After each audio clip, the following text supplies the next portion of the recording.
Need to brace for workers who have a little more leverage than they did, say, 2 years ago? You know, I don't know that that's the case. There aren't really going to be that many more strikes. People are doing pretty well in the companies that they're with. You take that Kellogg strike where there's 1,400 people on the street. If they think that they're getting a raw deal and there's so many job openings, as you said, there's 11 million more jobs than there are people filling them, well, then they could go get another job.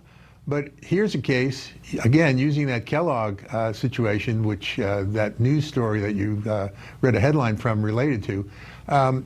These guys are making more money than the average steel worker or the average auto worker, and they're making Pop-Tarts and cornflakes. And they're complaining that they're not getting enough money. This isn't really anything more than greed, because they're obviously well paid for manufacturing facilities. They're doing better than most people, and I don't think the average union worker or non-union worker who's in manufacturing is right now spoiling for a fight with management. We had Trevor, the union boss, on, who runs the locals that represents, I think it was the factory in Michigan. They had a Tony the Tiger dressed up, saying I'm greedy, to make fun of Kellogg's. But here's what he had to say in terms of why they think they have a little additional political sway. Take a listen.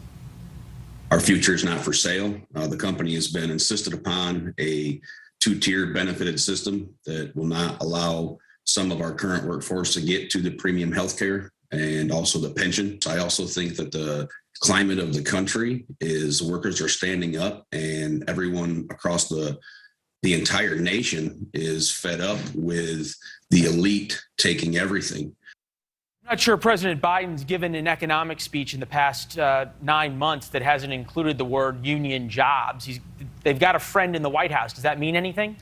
Yeah, it means a lot if you're into a situation where you're litigating.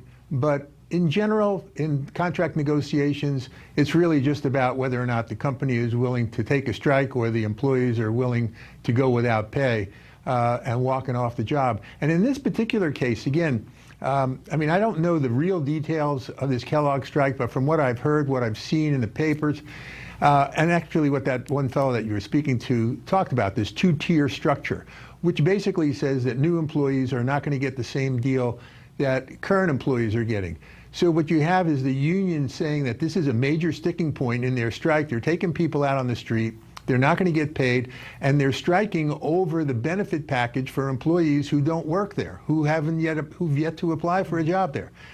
They're representing people who probably haven't yet been born. It's kind of ridiculous. The people who are working there are the ones who should get the representation. Real quick, Rick, and this is just something that's come up. You know, we've seen Tesla now move to Texas. The governor of Michigan's taking a lot of flack because Ford opening plants now in Kentucky, in Tennessee. Does that mean that they get around their union contracts by doing that? Well, you know, Kentucky and Tennessee are right-to-work states. You've got 27 states that are right-to-work states. There aren't as many unions that get organized in those states, and the ones that do get organized tend to be more responsible. So, yes, you might find some of these plants moving either out of the country or out of state. Yeah, well, that's the threat with Kellogg, is that they're going to move stuff down to Mexico, their production there. Rick, great conversation. I appreciate it. Thank you. Good times.